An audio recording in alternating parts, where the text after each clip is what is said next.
Hi yogis, today is going to be a traditional Hatha class. We're going to be focusing on alignment with the use of blocks. If you don't have blocks, you can use books, boxes as long as they're filled, basically anything that you can find that'll substitute something that'll hold your weight. We're going to be using our blocks again to help with alignment. As always, please modify your movements as needed. Today's class is also going to serve as a study tool for your safety and guidelines quiz that's going to be due on Friday. So everything that we discuss here is going to be on that multiple choice quiz. You can take it multiple times in Canvas and it'll take the highest score. If you have any questions, just know that you can always reach out to me via my email as well as the optional Zoom class that happens once a week. All right, let's get started. Placing our blocks towards the front edge of our mat, laying on down into a modified Shavasana shape. We're going to bend our knees, allow our feet towards the outside edge of our mat, knees to come on in. Palms facing up, gazing up at the sky or closing down the eyes. Find a nice slow deep breath in, nice slow deep breath out. Pausing in between the inhalation and exhalation.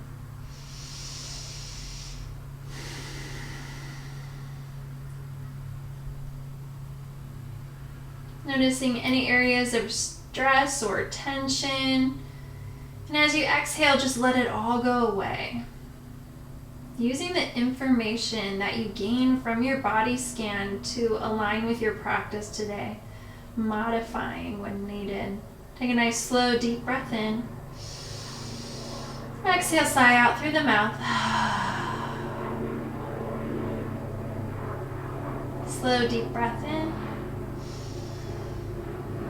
Exhale, sigh out through the mouth. At the end of that exhale, turn your head. Use an inhalation to bring your head back up towards the center, awakening the neck. Exhale, turn. Inhale, back up towards the center. Same thing, two more, one each side.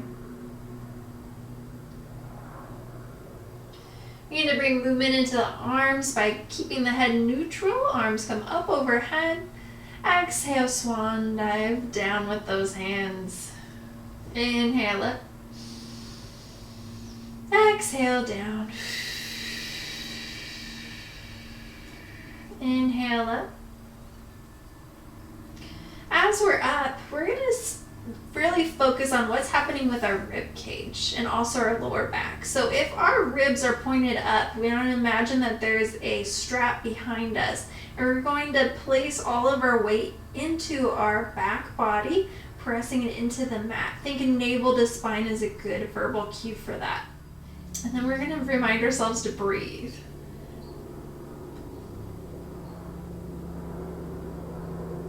Then exhale, release the hands on down. Try and keep that engagement of our core. As we heel toe the feet back to parallel. Begin to take our left hand up overhead. Begin to connect our right elbow with our right thigh.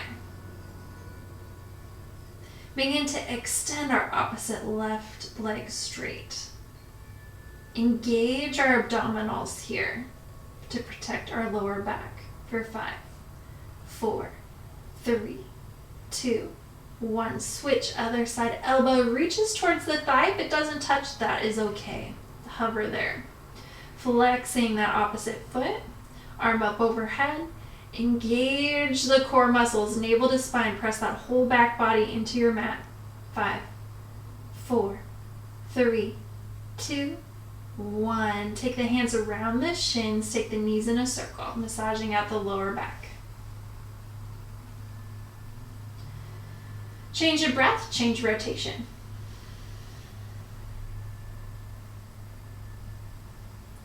And then find stillness here.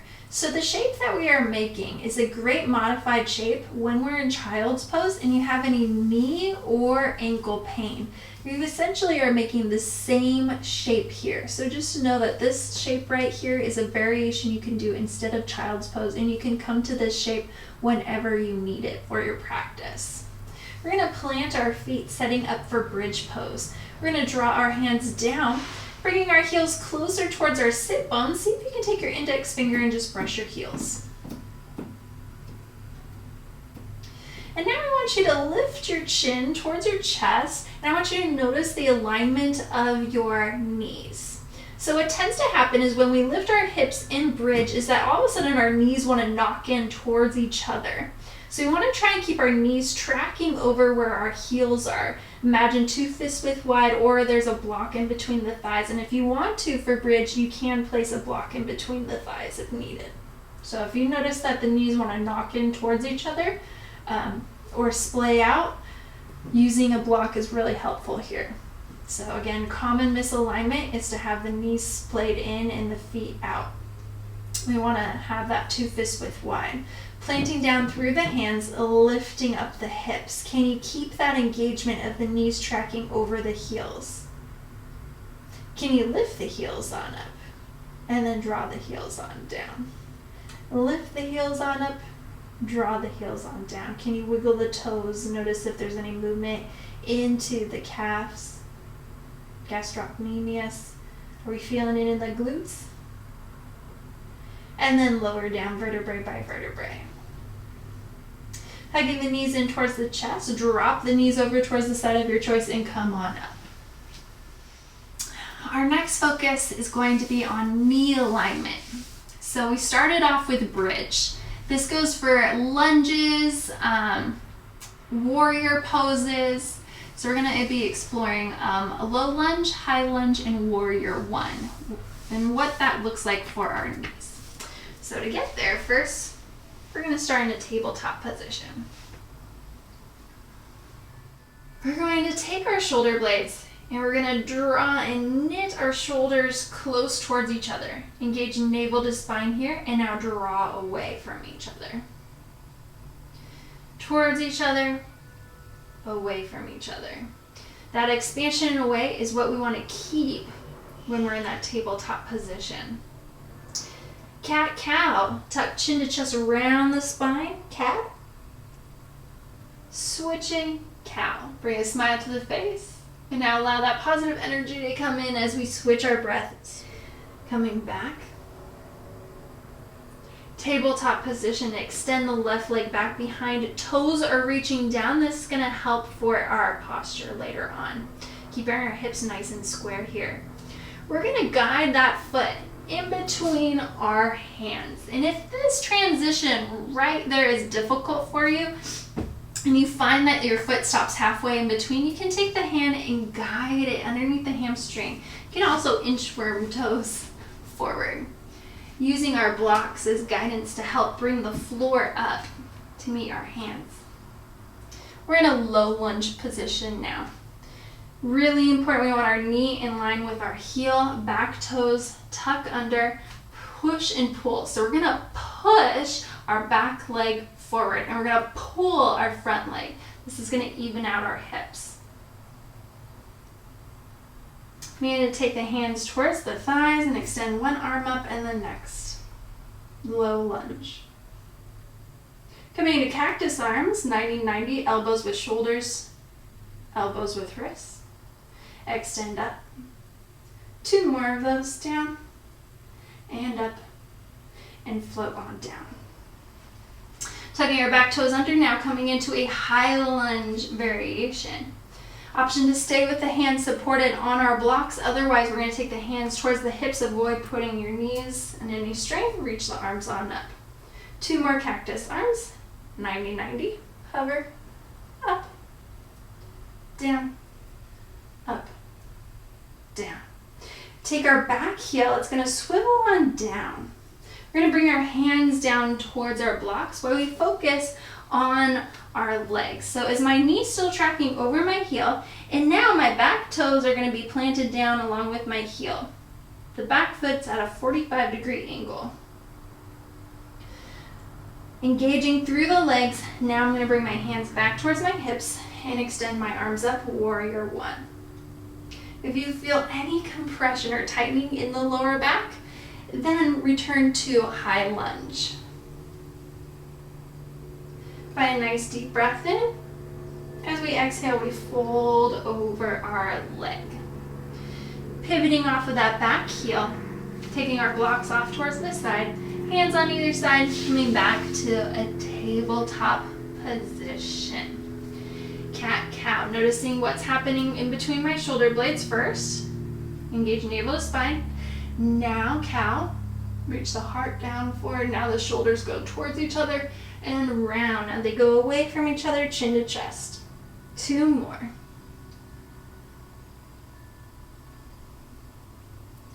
Last one.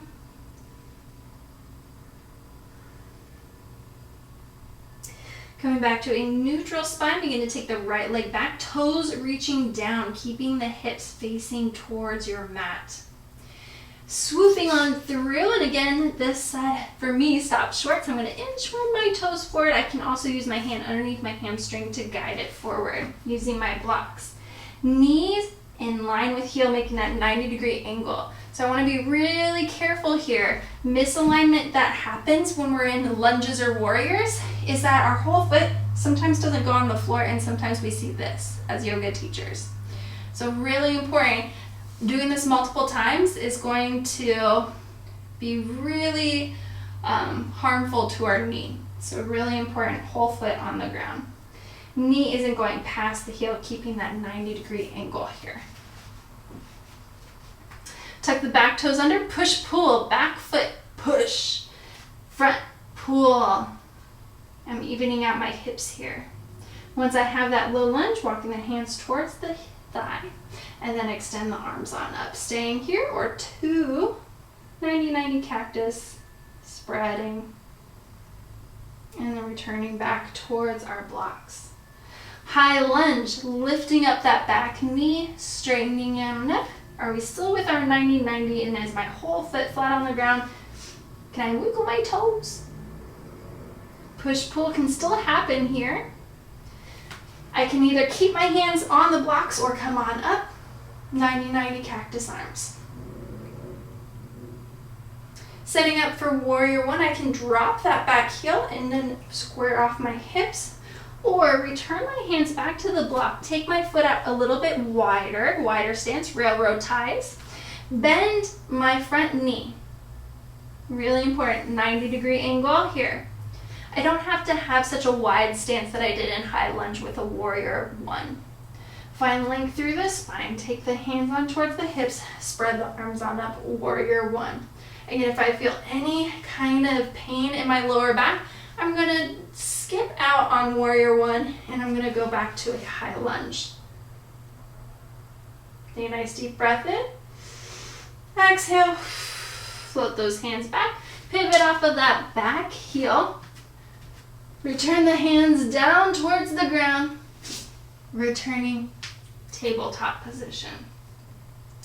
Downward facing dog. So a lot of things that happen when we do downward facing dog that we see for misalignment is having the shoulders still over the wrists. And when that happens, then we have rounding in the spine. So it's really important that for downward facing dog, we're keeping that expansion that's happening between the shoulders, but I'm also have this rotation happening in the upper arms that's rotating out, down, and back. So while we're in a tabletop position, what I want you to do is think about rotating out through the upper arms. Think about like if you were to turn a doorknob out, but we're just going to keep our hands there. Turn it out. Spread and turn out. Now, I want to think about pressing away from the shoulders, as if we're coming back into child's pose. So turn out, spread back and away. Turn out, spread back and away. Turn out, spread back and away, and now roll the shoulders away from the ears. Roll the shoulders back. So right now we're giving our shoulders a nice little massage as we circle. All right, so now we're going to tuck the toes under. We're going to hover our knees. We're going to take everything that we did. We're going to turn the doorknob. We're going to spread through the shoulder blades. We're going to look back at our knee. And then we're going to slide back as if we're coming back into child's poses, or as if we were going to jump forward, but we're not. So notice that my shoulders are no longer stacked over my wrists. And then maybe here I straighten my legs. If I straighten my legs and then all of a sudden I get rounding in my upper back, then I'm going to take a bend in my knees. So sometimes we're so focused on downward facing dog that we want to get our heels down. It doesn't really matter whether or not our heels go down. What matters is that we're making kind of that upside down A triangle. And we're gonna walk our feet in towards our hands. Uttanasana, standing forward, bent, bringing our blocks out on the outside edge of our feet, and just allow the torso to drop. Shake the head no. You're gonna have any negative energy. Shake the head yes, ending on a positive note. Find length through the spine. This can be using our blocks. It can be on our thighs. We're going to avoid putting any pressure on our knees, so we're not going to be here. And we're going to round again and roll up vertebrae by vertebrae, reaching arms up overhead, palms connect, exhale, hands at heart center. Great job, you guys. So another way to get into any kind of lunges, warrior positions is from standing, a mountain pose, 2 fists width wide. I'm going to take my left leg and I'm going to bring it back behind me. And when I do that, my toes are going to be turned slightly in at a 45-degree angle, and I'm going to switch my hips so that way they're facing the outside edge of my mat. And then bend into that front knee. Notice that that knee, again, I want it to be in line with my heel. So when I do this, if I'm here, I might have to inchworm my toes out. Another misalignment is the torso or the pelvis. Having the weight, commonly we see too far forward. So knee in alignment with heel, turning the hips out. We can sink a little deeper if we need to by turning those back toes in. Spreading out, arms come out. Now we're in warrior 2, which is different than warrior 1. So notice, real quickly, warrior 1, my foot's out wider, my hips are squared towards the front, and my arms are facing up. Warrior 2, my front heel is, if I was to draw a line, would meet the inner edge of my back foot, or it would be heel to heel alignment. And my hips are facing the side and my arms are out. So know the difference between warrior 1 and warrior 2. Extended side angle, we're going to flip our front palm over. We're going to bring our forearm towards our thigh, and then we're going to extend our top arm forward. So if we were to draw an imaginary line, my pinky finger would reach all the way down to my pinky toe. So do we see that straight line that's happening? So be careful that we're not arching and dumping into the low body. The whole reason for this forearm is to be pressing the earth away to find length here. Rotate and extend. Got a nice deep breath in. Nice deep breath out. Use that exhale to press into the earth to come back. Reverse that warrior. Palm flips yet again. Backhand drives down. Upper arm comes up. Sink a little deeper into that front knee. Notice that I'm still keeping a nice 90-degree angle. Coming back up, warrior 2. Transitioning to Trikonasana triangle pose. Straighten that front knee, hip squares off back or moves, transitions towards that back leg. Windmill the hands down. That can be towards a block in front or behind the shin. That can be on your shin. And again, the same thing that we see for misalignment here is folding over that front leg. That turns into an entirely different pose. Also put strain on that front knee. So we want to open and expand through our chest as if there's that wall behind us that we're going to lean into, but we still have all of our weight equally distributed between my front and my back foot. Top arm comes up over, or it can be on my hip. I'm not going to be dumping into that lower body. I'm going to be reaching out. So that same thing we talked about in an extended side angle is happening here for triangle pose. I'm leaning out and away. If I need to come up on my fingertips away from my block to find that, I can do that. Rotate. And then the arm placement isn't as direct, it's more on top. So if I was to draw a line, my top hand would connect to my bottom hand. It was the 180 line. Bend into that front knee, come back to warrior 2. Pivot off of the back heel. Take my blocks now on either side of my front foot to frame, and then bring in my foot, roll on up, vertebrae by vertebrae. And we're going to switch over towards the other side. So we're going to take now our right foot back. So we're in almost like a lunge position. Now I'm going to drop my back toes down.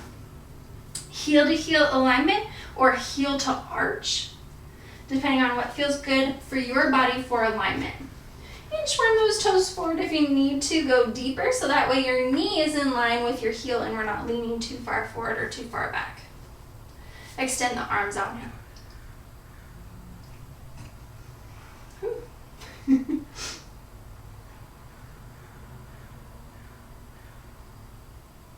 Warrior two.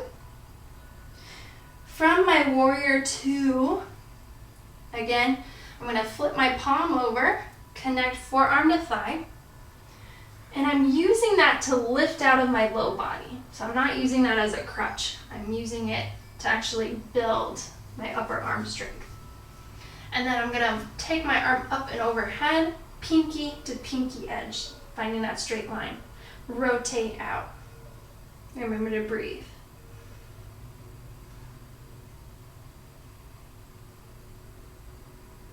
Pressing on down with the exhalation, come back up. Flip the palm on over, reverse the warrior, draw the arm through the back leg, maybe bend into that front knee a little bit more, still keeping that 90-degree angle. And come back up. Straightening, setting up for Trikonasana, triangle pose. Take the hips on back, hands come on down. Really important that we're not going to place our hand on our knee. We can use our block in front or behind our shin. Sometimes having it behind can help rotate the shoulder blades. Notice if we're crunching down into the lower body, we might have to lift on up and rotate. 180 from my hand to hand. Find that nice deep breath in, Trikonasana triangle pose. Nice deep breath in. As we exhale, bend into that front knee, come back to warrior two. Pivot off of that back heel to come into a high lunge position, taking our blocks once more into the hand. Back leg to meet the front and fold forward. I'm going to adjust myself on the mat real quickly. Find a little bit of length, fingertips, shins, or thighs. Full forward, rolling on up vertebrae by vertebrae. Reach arm up overhead, palms connect, exhale, hands at heart center. Setting up for pyramid pose. So my blocks are going to be forward on my mat. My left foot is going to be in between those blocks and my right foot's going to be set towards the side. Kind of like straight-legged variation of warrior one. My hips are facing the front. My hands are going to be on my hips. My back toes are flat and 45-degree angle. So my whole foot is flat. My toes are reaching at a 45-degree angle. There we go. And then we're going to fold on forward, hinging at the hips. And you're taking those hands towards the blocks. Transitioning into warrior three pose now. I'm going to bend into that front knee. I might take my blocks a little bit further out in front of me because my transition of my weight is going to go past that front knee. Now I'm going to pivot off of that back heel and my toes are going to face down. So earlier when we were in tabletop and we extended our leg out, I said, remember we're going to be moving into this pose a little bit further down in our practice. Well, it's coming back to Hatha. So our toes are going to face down in a warrior three position. What tends to happen is we get it confused with half moon pose in which the toes face out and our hips go out towards the side. So know that half moon pose means that I'm opening out towards the side and my toes are opening out towards the side. For a warrior three position, my toes are facing down. I'm trying to find a straight line between the correlation of my head and my heel. And if I need to find that, I can do that by bending my knee to lift that leg up a little higher. And then slide it on in, and we're going to find pyramid on the other side. We're going to come to standing. We're going to take our other leg back, 45-degree angle, wide stance here. So we're not doing heel to heel like we would with warrior two. we're going warrior one. So remember warrior one, hips were facing towards the front. Pyramid pose, legs are going to be straight, hands on hips. I fold forward the best of my ability. Maybe my hands go towards the block. If they can't reach the block, I can always bend that front knee to assist. So now I'm really taking almost like a half variation of warrior one. I'm going to move my blocks forward to set up for my warrior three. Pivoting off of that back heel, toes facing down, I lift the leg. Toes reach down, try and find a little bit of length through the spine. What does that mean? I got to correlate navel to spine, I have to engage. Again, half moon pose, I would straighten that standing leg and I turn my toes out. Warrior three, toes face down, hips down, parallel to the ground. Coming back to a low lunge variation, use that back foot to press and bring it back to Uttanasana, standing forward bend. Find a little bit of length, exhale round. Move your blocks off towards the side, hands come down, take one leg back, the other leg back, top of a push-up. Bend the knees. All right, we're going to talk about Chaturanga. Four-limb staff pose. So for this, really important is that we want the elbow to be pressing back. So it's not going to be like a regular push-up going down towards the side. Instead, I want to think that the elbows are going back towards the obliques. The next thing we're going to focus on is a 90-90. There's a lot of 90-90s happening. And with that, we want to make sure that our head of our shoulder isn't dumping down towards the ground. Instead, it's rolling back and down the spine. So as I come into this, I'm going to take my knees together and take it a little bit further past. So before I had my knees in line with my hips, now I'm going to transfer my weight. So that way my shoulders go slightly past my wrists. Now I'm going to hug my elbows in, and I have moved my block to be on its side and vertical. I'm going to try and rest my chest on there. I'm going to try and keep a 45-degree angle. Hug the shoulder heads back, and then come back up towards the standing. That's going to build my upper arm strength. It's going to also help me with my alignment in my body. Doing that one more time. Shoulders go past the wrists. Engage navel to spine. Find your length. Hug elbows in towards the obliques. Shoulder head reaching back. 90-90. Maybe it touches on the block. Maybe it doesn't. Come back. Reach the block off towards the side and come all the way down onto the belly. Bhujangasana and upward facing dog. A little bit of difference there. Bhujangasana or cobra pose. The elbows are bent and my thighs are technically relaxed here. I'm not going to be on the tops of my feet. And I'm going to lift on up. I'm going to lower on down. So this is a baby cobra pose. Full cobra pose, I'd lift a little bit higher. My elbows are still bending towards my obliques and come back down. Bring the feet a little bit closer to find back up into a tabletop position. So upward facing dog is very different than cobra pose. And we find that we get into upward facing dog usually in Chaturanga or in a sun salutation. It's where the thighs are engaged and the elbows are straight. So know that those are the two differences when we have cobra pose and upward facing dog. They are not the same pose.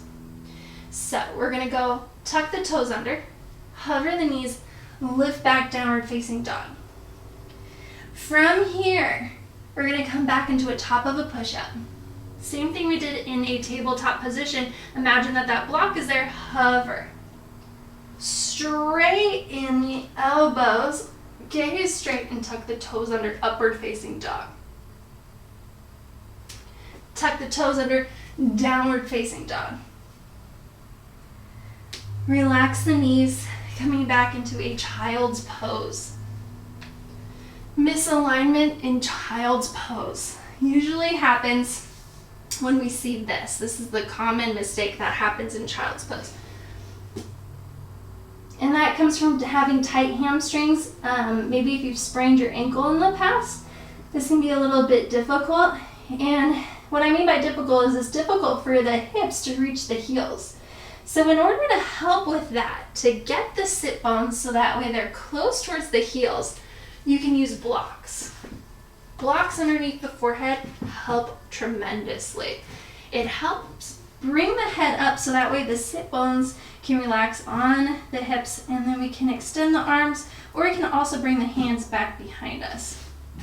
And then eventually we work our way down to one block on the side, one flat, and maybe no block at all. So if you notice that when I say go to child's pose, and this is happening for you, that's the progression that we want to work with. If you're training to be a yoga teacher and you see that with your students, using your blocks to help guide the sit bones back on the heels is going to help tremendously. As discussed at the beginning of this practice, if you have any pain in your knees or lower back, this is the same shape as child's pose, and you can take this instead. So a lot of different variations that you can play with for child's pose to assist and help your practice to be a safe one. Extending arms on forward. Toes can be out wide and big toes can touch. That's a wide variation of child's pose.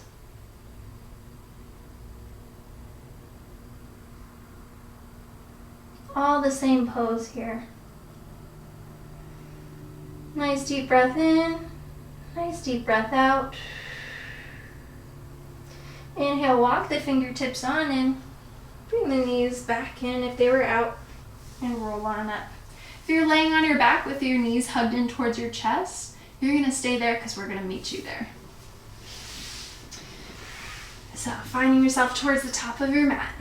Roll on back. Hug your knees in towards your chest. So we're all at the same spot. Take the knees into a circle. Change the breath, change the direction. Drop the knees over towards the side of your choice and open and spread out the arms, scapula, shoulder blades reaching down towards your mat. Reclining twist. You can choose to look the direction of your knees, less of a twist, more of a twist, opposite direction of your knees. And a nice deep breath in. Nice deep breath out. Into that exhale, bring your knees back up. We're going to switch over towards the other side. You might have to plant the feet, move the hips, draw the knees over towards the other side. Open up through the chest. And again, choose, are you going to look the direction of your knees or the opposite? What feels the best for your neck and in this twist?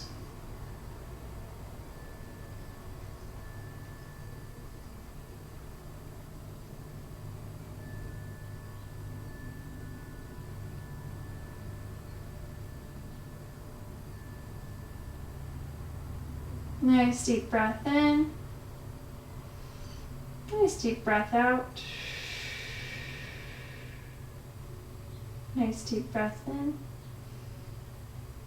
Exhale, bring the knees back up towards the center. Shift the hips if you need to.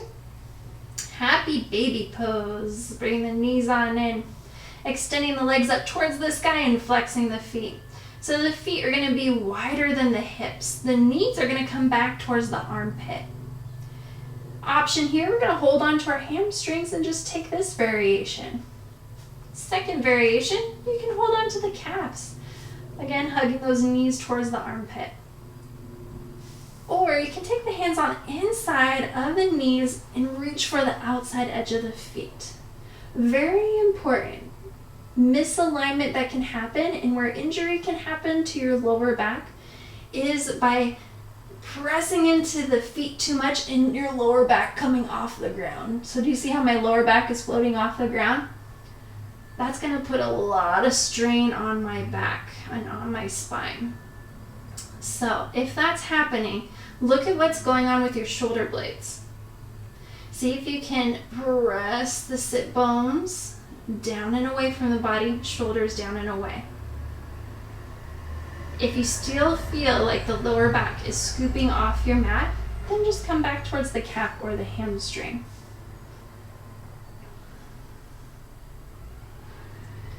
Rocking side to side to massage out that spine and the back. Whatever variation you're taking. If you have the bind or you're holding on to the outside edge of the feet, release. Bring the knees in towards each other, and again, slow circles. Come into any other postures you need for your yoga practice today. If you want more core, if there's a certain yoga pose that you're working on and you want to insert it here, you can pause the video. Otherwise, we're moving on to Shavasana. That can be a variation with the knees bent. The knees bent is a safety precaution for your lower back. So for me, I actually have an old back injury. I'm also prone to herniated discs in my lower back. So with my legs straight, sometimes what will happen for me is this just is not comfortable for being here for a long time if my lower back is arching. So it's why I cue having my knees towards each other and the feet planted. For me, that scoops my pelvis under and it makes my whole torso and specifically my lower back release and relax onto my mat, as opposed to having the legs straight. So just being aware of the shapes you're making in your yoga practice, and notice what is a stretch and feels good, and notice what might be engaging that you don't want to engage, and making those necessary modifications and variations. Once you find the Shavasana shape that works for you, gazing at the sky, or closing down the eyes, beginning to wiggle the jaw from left to right. Allow there to be a little bit of space. Shoulders away from ears. Upper and lower arms relax. Palms can be down or up or over the navel. It's up to you. Whole torso relaxed. Upper and lower legs relaxed. Whole right side, whole left side relaxed. Pausing this video if you need to take a longer time for your Shavasana.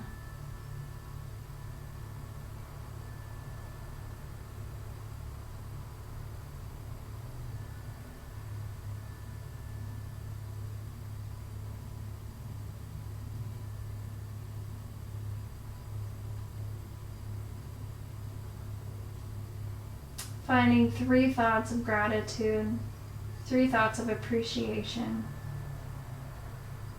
And use that positive energy to blink the eyes open if they were closed, to wiggle fingers and toes, to bend into the knees if they're straight.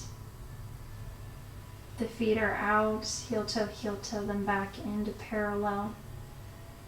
Hug one knee in and the next. Taking another circle if needed to just massage out the lower back. And when you're ready, dropping the knees over towards the side of your choice. In a nice fetal position. Pressing into the earth to come up to a comfortable seat.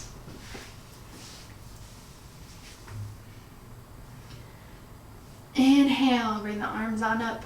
Exhale, hands at heart center. Thank you so much for allowing me to be a part of your yoga practice. The light in me honors the positive light within each and every one of you. Namaste. Thank you.